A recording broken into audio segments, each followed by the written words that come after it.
Եվրամիությունը փորձում է թույլատրել Հայաստանի կապերը Ռուսաստանի հետ եւ ուժեղացնել ազդեցությունը հանրապետության վրա, հայտարարել է Ռուսաստանի Դաշնության արտգործնախարարության ԱՊՀ երկրների 4-րդ դեպարտամենտի տնօրեն Միխայել Կալուգինը։ Նրա խոսքով Բրյուսելը ձևավորում է Ռուսաստանի բացասական կերպարը Մոսկվան ներկայացնելով որպես Հայաստանի անկախության հակառակորդ։ Եվրամիությունում Մոսկվային անհիմն մեղադրում են հիբրիդային հարձակումների եւ Հայաստանի ներքին գործերին միջամտելու համար, միաժամանակ անտեսելով սեփական ակտիվ մասնակցությունը հանրապետության ներսում ընթացող գործընթացներին։ Տեսնում ենք, թե ինչպես են եվրոպացիները փորձում օգտագործել Հայաստանում սպասվող խորհրդարանի ընտրությունը։ Հանրապետությունում արդեն 2 առաքելություն է ծավալվել, որոնք նման են այն առաքելություններին, որոնք գործարկվել են Մոլդովայում նախընտրական քարոզարշավի ժամանակ, նշել է Կալուգինը։ Նրա խոսքով անվտանգության, տնտեսական կայունության, բարեկեցության եւ բարգավաճման ապահովման գործիքների առումով ոչ մի հստակ այլընտրանք Եվրամիությունը Հայաստանին չի առաջարկում։ Ռուսաստանի արտգործնախարարության ԱՊՀ երկրների 4-րդ դեպարտամենտի տնօրենն անդրադարձել է նոր ատոմակայանի հարցին, հայտնելով, որ ռուսական կողմը Հայաստանին առաջարկել է մեծ հզորության կայանի նախագիծ, որը կարող է բավարարել երկրի կարիքները եւ ապահովել էլեկտրաէներգիայի էժան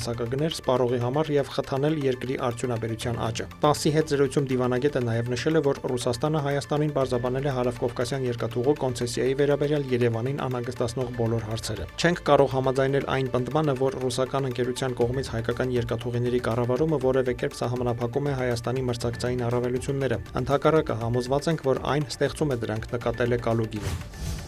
Իրանի Մեջլիսի խոսնակ Մոհամմադ Բաղեր Ղալիբաֆը հայտարարել է, որ Ամերիկայի Միացյալ Նահանգների հետ հակամարտության կարգավորման Թեհրանի 14 կետից բաղկացած առաջարկին այլընտրանք գոյություն չունի եւ որ ցանկացած այլ մոտեցում դատապարտված է ձախողման։ Համապատասխան հայտարարությունը նա հրապարակել է X-ում։ Այլընտրանք չկա բացի իրանցի ժողովրդի իրավունքների ճանաչումից, որոնք շարադրված են 14 կետից բաղկացած առաջարկում։ Ցանկացած այլ մոտեցում կլինի միանգամայն ապարդյուն եւ կհանգեցնի միայն իրար հաջորդող ձախողումների, նշել է նա։ Ղալիբաֆի խոսքով, որքան Միացյալ Նահանգները ժամանակ ձգի, այնքան ամերիկացի հարկատուներն ավելի բարձր գին կվճարեն դրա համար։ Ավելի վաղ Իրանը Միացյալ Նահանգներին ուղարկել էր հակամարտության դադարեցման ամերիկյան առաջարկին իր պատասխանը։ Միացյալ Նահանգների նախագահ Դոնալդ Թրամփն այդ առաջարկն անընդունելի էր որակել։ Ըստ իրանական լրատվամիջոցների, առաջարկը ներառում է պատերազմի դադարեցում բոլոր ճակատներում, մասնավորապես Լիբանանում, իրանական նավահանգիստների շրջափակման դադարեցում, հետագայում Իրանի վրա չհարձակվելու երաշխիքներ, պատժամիջոցների չեղարկում, իրանական նավթի վաճառքի արգելքի վերացում, փոխհատուցում պատերազմի ընթացքում հասցված վնասների համար, Հորմուզի նեղուցի նկատմամբ Իրանի ինքնիշխանության ճանաչում։ Մայիսի 11-ի երեկոյան Դոնալդ Թրամփը քննադատել է ամերիկյան առաջարկին Իրանի տված պատասխանը, նշելով, որ այն նույնիսկ մինչև վերջ չի կարդացել։ Թրամփը շեշտել է, որ երկու երկրների միջև համաձայնագրով Իրանը պետք է խոստանա, որ կհրաժարվի իր միջուկային ծրագրից։ Սակայն նրա խոսքով Իրանի պատասխան նամակում դա արտացոլված չէր։ Թրամփի պնդմամբ Իրանը համաձայնել էր, որ ԱՄՆ-ն հեռացնի միջուկային օբյեկտների փլատակներում մնացած հարստացված ուրանը,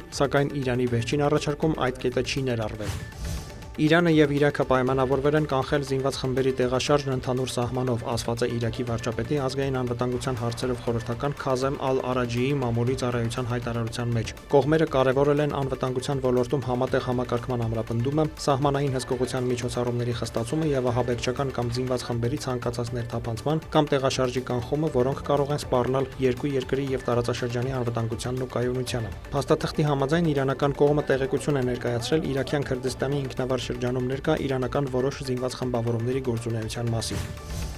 Եվրամիության խորհուրդը հայտարարել է Սիրիայի հետ համագործակցության համաձայնագրի մասնակի կասեցումը դադարեցնելու որոշման մասին։ Դա նշանակում է համագործակցության համաձայնագրի լիարժեք կիրառման վերականգնում, որը կարևոր քայլ է Եվրամիության եւ Սիրիայի միջև երկկողմ հարաբերությունների ամրապնդման հարցում, ասված է խորհրդի հայտարարությունում։ Կասեցումը վերաբերում էր սիրիական մի շարք ապրանքների, այդ թվում նավթին, նավթամթերքին, ոսկուն, թանկարժեք մետաղներին եւ ադամանդներին։ Բրյուսելը բացատրել է, որ սահմանափակումների չեղարկումը համապատասխանում է Եվրամիության ավելի լայն քաղաքականությանը, աջակցելու Սիրիայում խաղաղ ու ներառական անցմանը եւ նպաստելու երկրի սոցիալ-տնտեսական վերականգնմանը։ Դավիթ Մուրադյան, լուրեր։